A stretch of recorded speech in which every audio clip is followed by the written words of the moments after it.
The following is an SUTV student production.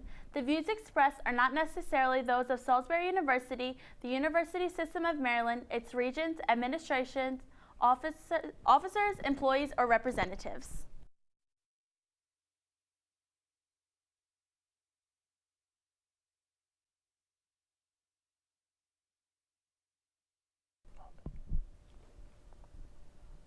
Good evening and welcome to SUTV Sports Night. I'm Amanda Newman. I'm Amir. And I'm Travis Nardella. All right, well, let's get right down to it. UConn won the men's and the women's basketball tournament. What do you guys think? Not surprising. Yeah, I'm not surprised at all. The women's game wasn't even a close game. It was like a 20-point blowout. Yeah, it just shows how dominant Connecticut basketball is, especially women's. Gino Auriemma can lead any team to victory. Yeah, he's 9-0 in the national championship. Yeah. How do you say he's not the best coach? I mean, there's a lot of good coaches like Pat Summitt and that Rutgers team from a couple years ago. But I mean, it's like when he's in the championship, you can't bet against him. I think that's against the law. They were a real good team though. But he even says, because Gino, he's not a quiet guy. He speaks out a lot, and he said that we're the worst offensive rebound team in college basketball because we don't miss. I mean, and they don't miss. So, but the guys, I was kind of more surprised than the girls. The girls, I mean, they had a 99-game win streak. What was that, like 2 years ago? Yeah. So when they win, it's nothing new. Surprising. So I'm trying to figure out what's the next step for them. But I mean, they're going to go to the WNBA now. Yeah, they have to all win together in the WNBA, and then I'll be more impressed. UConn being number one is just like the Patriots going to the playoffs. Like, it's going to happen. Oh yeah. That's true. We just going to see who beats them. So, if anybody does. So if we had to pick next year for the women and the men, who are you picking? I'd probably say Connecticut again, maybe Tennessee for the women's, and in the men's, I'm just gonna go ahead and say Duke. Duke. And Jabari Parker, because right now Jabari Parker's staying. Yeah. So a lot of people are saying Duke. Then they got the number one recruiting class coming in next year. They got the number 1 and number 4 overall recruits. Yeah, I think is it a center? I think that's coming in. I saw him. He looks very good. So let's see how that goes. The center, what's it? Embiid from Kansas. Embiid. Embiid. He is going to the NBA, which is interesting to me because, I mean, with a bad back, you find it amazing that you can still. They said he's gonna be like a number 3 draft pick overall, and he didn't really play at the end of the season. Well, that's like the same thing with Kyrie Irving. He played 8 games for Duke, and was the number one overall pick. Yeah, I think he played 8 games, and some of them were just like little tournaments before the season even started. He didn't play a single conference game. The biggest game he got hurt during the game against Michigan State, which was like their key non-conference game, but he didn't play any conference games, and he played their NCAA tournament game. Yeah, when I heard about him, I was like, okay, he's not going to be that good.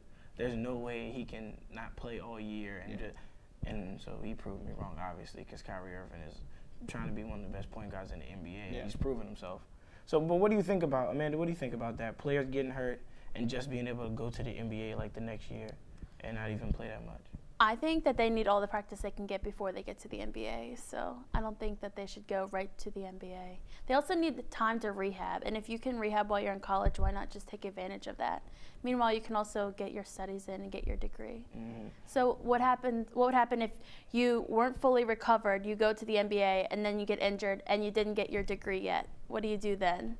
That's with Nardella Noel, because he's obviously not back yet, and I think it was the 10th overall pick. Yeah, he was top 10, something. Well, he went high first round, and went to the Sixers. And he says he's 100% sure he's coming back, but when? And the Sixers obviously know all the help they can get. Well, I think the Sixers drafted him knowing that he was going to miss some time. That is true. They just wanted him because they thought he could be that good, even missing a whole year. Probably sell some seats. Yeah, maybe. There was also a rumor Julius Randle was going pro, but he went on Twitter and said, "I don't know where you heard that, but I haven't made my decision." Can you see that Kentucky team coming back? I can see a couple of them coming back. I think Randall's going to eventually go pro. He's going to eventually declare sometime in the spring.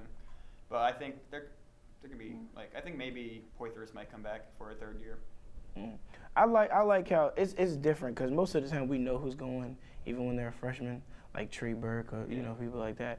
We just knew instantly when we saw them play. But with that Kentucky team, I wouldn't be surprised if they stayed. Even Julius Randle, who's probably a top 5 prospect. because they really like it. They really like playing for that coach. They really like playing college basketball and all the attention they got.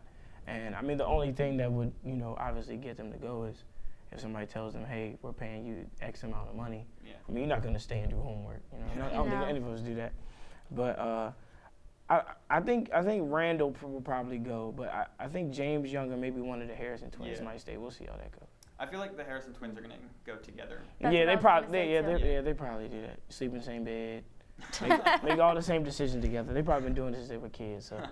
Yeah, but if one, so you're saying, would it be weird if one went pro and the other stayed? Because the Morris twins went pro together. I think it'd be a little weird because they've been playing together for how long? So they might as well, even if they're not going to be on the same pro team, probably they're still going to declare together and go through the draft process together, just because they're used to it. If they end up on the same team, that'd be funny. Because the Morris twins, Marquise and Marquise, they ended up playing together, which is kind of weird to me. Because you would think that, after playing with your brother all your life, when you get to the NBA, you probably won't play against each other. But I guess they're so used to it that that's what they prefer. Yeah, they probably have that special bond that they don't want it to be broken. Exactly, like when you yell your brother go and he hits the game-winning shot to go to the national championship, which we saw happen. So, So college basketball is over. It's sad. Very sad. I'm really... It'll be starting again soon. Now, I believe it was Tuesday or Wednesday.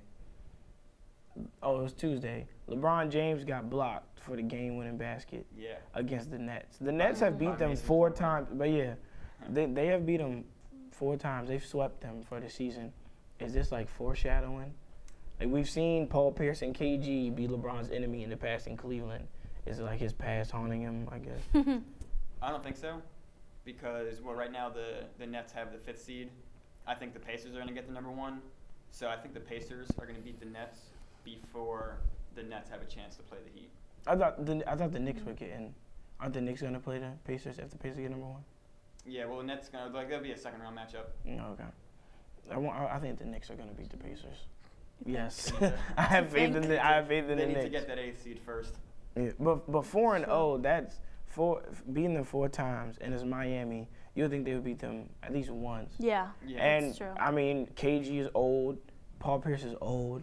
Then Jason Kidd's a new coach. Not taking anything from him because it's Jason Kidd. He's a future Hall of Famer. Mm-hmm. But I don't understand how they keep beating them. I haven't really watched the games like that when they play the Nets.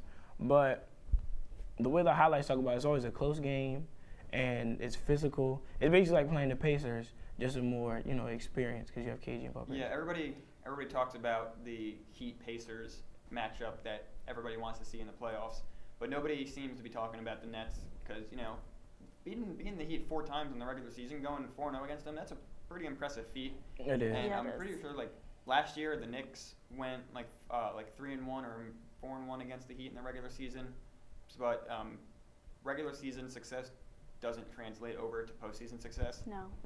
So once it gets to the playoffs, I think the Heat will turn on their extra gears and do what they always do. Like they do.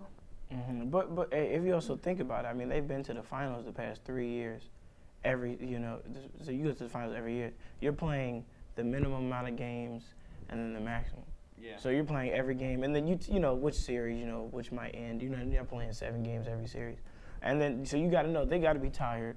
Mm-hmm. That's why we've seen D Wade. D Wade, his knee. One game he has 30 points, and the next game he's not even active. So you see a roller coaster kind of there. Yeah. Chris Bosh is coming more into the role that we expect from him. He's showing that his style. I think he's getting, like when he first came, they were expecting this like monster. Yeah. And then we saw how he played, and we're like, people really gave him a lot of, there's just critics said a lot about him. Yeah. And then now it's like, okay, Bosh for 3 for the game winner. Like, that's what he's becoming, kind of like a Kevin Love and him, but play kind of very similar. So, and then LeBron is now the best player in the world. He's shooting like step back threes from like 5 feet away from the 3-point line. So we're seeing them become these great players. Obviously D-Wade's kind of falling off, but he's older. So now it's like, I'm not surprised that they're losing to teams, even though, you lose to the same team 4 times. You got to beat them at least once. Yeah, you But they're tired. They've been playing every game, all of this. They got to go all out. If they don't win, they look like they'll be coming together and making that team is the dumbest thing ever. And then the role players they have is unfair. So you're thinking everybody's expecting the Heat to not lose a game every year. So when they lose 4 times to the same team, it happens to be Paul Pierce and KG. It's gonna, turn heads. So, hopefully Miami wins it all. But I don't have a problem with them winning it all. But if it didn't happen, I wouldn't be surprised. I gotta see how the playoffs go to see. Yeah, it's not their year. I like to see parity in sports, so I'm always rooting against the Heat when it comes to the playoffs. Like, I like LeBron James, but I'm gonna root against you in the playoffs. I'm sorry. Oh goodness. Amanda, and then I'll prove you wrong. Yeah. So I gotta go for LeBron James once again. He's a beast. No one can stop him once he gets to the playoffs. Granted, the Nets could during the regular season, but we'll see what happens. It could be the Nets. It could be the Pacers. It could be the Raptors. Yes. Hey, watch out for the Raptors. I'm serious. Watch out for DeMar DeRozan and Terrence Ross. They're nice. And Drake is always there. That's their good luck charm. Drake. Well, actually, he went to the Kentucky game, and that didn't go that well. He's supposedly been a Kentucky fan forever. But then he got a picture in the locker room with Shabazz Napier after the game and Kevin Ollie. Mr. Bandwagon. Yeah, he's hosting the ESPYs this year. He is. Oh, really? Yeah. Oh, maybe that's why. Well, he has a lot of connections with a lot of athletes, so that'd be cool. I think him and Johnny Manziel make an appearance together. You think Johnny Manziel's going to be in the song with him? Yeah, probably. I wouldn't be surprised. I mean, it's Johnny Manziel. He wants to make a statement every time on and off the field. Yeah. He goes to Texas university parties and thinks people are going to like him there. I mean, so it's Johnny Manziel. He does what he wants. That's true. So who do you see, if you could pick your Western Conference Finals and then your East, who are you picking? Just to throw some teams out there. I'd say the Western Conference Finals are going to be Clippers versus Spurs. And the Eastern Conference is going to be, I'm just going to go ahead and say Heat Pacers, just because I think they are the 2 best in the East. And I say... now, whoever wins between the Heat and the Pacers, did they win the finals? I don't think so. I think the Spurs are going to win it all this year. Okay. They're, you can never count out the Spurs, and you really can't. Yeah. You really can't, especially at home in the regular season. They always get 60 wins or more every year, so I'm not surprised by that. I don't know, but the one team I'm really rooting for is the Rockets. And actually, in NBA 2K14, they have a LeBron legacy thing, and you get to play, and it's like the future. And the Heat are actually playing the Rockets for the NBA championship. So I'm going to go with the people who made 2K and say that the Rockets play the Heat. Because I really like the Rockets. And when I saw them play the Thunder, it looked like the Thunder couldn't keep up. James Harden had like 39 points. Jeremy Lin, everybody, just Chandler Parsons, and Dwight Howard, when he's healthy and making free throws, is a real, big factor. So I can see them going all the way. Because I feel like the Spurs, I want to say that they're going to get old, but they never get old. It seems like Tim Duncan is, every time we count him out, they're in the championship. It's true. That's true. So did you guys watch Tanaka yesterday? No, I know you watched him. Travis, what do you think? Is he worth $155 million? I think he is so far. I mean, he has 18 strikeouts in 14 innings. So, I mean, he's a strikeout machine. He's probably going to go head-for-head with Yu Darvish for most strikeouts this year. I mean, he's pitched pretty good. He doesn't walk anybody, and he hasn't lost a game since 2012. That's very impressive. That's amazing. I didn't know that. I knew he was 24-0 last season, right? Yeah. I mean, how do you? I mean, you can argue and say, oh, he was in the Japanese league? Yeah. Yeah, but I mean, 24-0 is ridiculous. Nobody does that. Yeah. I don't think. And one thing I have noticed that in Japan he had an ERA under 2, which is amazing. And let's see, so in his first start, both his starts he gave up 3 runs so far. So his run might be a little issue, but hopefully the bats can keep him in the game. Exactly. I was watching him too, and Adam Jones. We're gonna talk about Adam Jones a little bit after this, but he struck out Adam Jones. It was just like everybody seemed easy to him, and he was. And everybody's saying good things except for Adam Jones. There's 2 things I have a problem with Adam Jones. First of all, Adam Jones, he seems kind of, I'm not gonna say he's disrespectful, but he was like an angry person. Yeah. Sometimes. Because they asked him about how do you feel about Tanaka, and he said he's just another pitcher. I like him just another pitcher, somebody to beat. And I understand that, but I don't think they were asking you like, are you scared of him? Yeah. Or do you feel like he's a big thing? They were just asking, no, is he good? He didn't say he was good. He just called him just another pitcher that we have to face. That's not very Like, nice. we're not asking you, are you scared or is he the best ever? We're just asking, what do you think of him? You could easily say, oh yeah, he's good. I'll make sure to bring my best every time I see. But I guess he doesn't want to give man credit because he only played 2 games. But we'll see. But did you see what he said about fans running onto the field?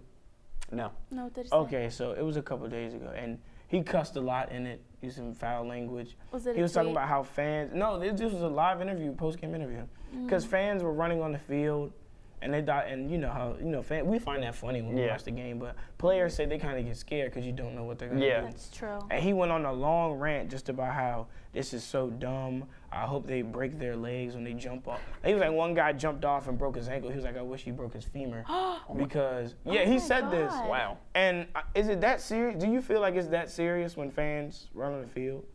As long as they're not causing like harm towards you, I guess they're scaring you. But if they don't have like a weapon, they're gonna try and hurt you in that way. Then I don't think it's that big of a deal. He also wished they like when they get tased, they like will remember it for like he seemed very upset, and I don't think he's ever had an incident where fans attacked him. And I understand you being scared. I was at a Nats game and somebody ran in the field and Justin Upton kind of like ran away, but I mean you kind of have to do that because you don't know what that guy's gonna do. That's true. Well, I think that's a wrap for us on Sports Night tonight. I'm Amanda Newman. I'm Amir Carter. And I'm Travis Nardella.